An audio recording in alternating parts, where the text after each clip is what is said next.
আমাদের আজকে বিষয়টা হচ্ছে উইন্ডোজ এর অডিও যদি কাজ না করে, ধরেন আপনি যে উইন্ডোজ ব্যবহার করছেন সেই উইন্ডোজে দেখবেন যে অডিও সিস্টেমটা কাজ করছে না, এটাতে ক্রস চিহ্ন থাকছে বারবার, এবং এটা যদি আপনি ক্রস চিহ্ন উঠায়ও দেন তারপরও আপনার উইন্ডোজে সাউন্ড আসতেছে না। তো এটার সমস্যা হচ্ছে সার্ভিস থেকে আপনি সমাধান করে নেবেন। সমাধান করলে আশা করি আপনার এই সার্ভিসের অডিওর যে সার্ভিসটা সেটা চালু হয়ে যাবে। সেটা কোথা থেকে করবেন সেটা দেখাবো, সম্পূর্ণ ভিডিওটা দেখে আশা করি চ্যানেলটা সাবস্ক্রাইব করে রাখবেন।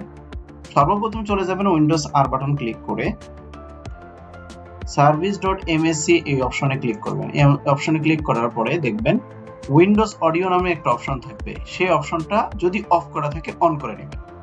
সর্বপ্রথম কাজ হচ্ছে এটা, বাকি আদার্স যেগুলো ট্রিকি বা হিডেন কাজ সেগুলো আপনি নিজে করতে পারবেন, বাট এটা হচ্ছে ফার্স্ট কাজ। এই ফার্স্ট ওয়ার্ক হচ্ছে এটা, যে এই যে উইন্ডোজ অডিও, এটা যখন আমি ক্লিক করলাম দেখেন অটোমেটিক আছে। তার মানে কি, আপনি কম্পিউটারটা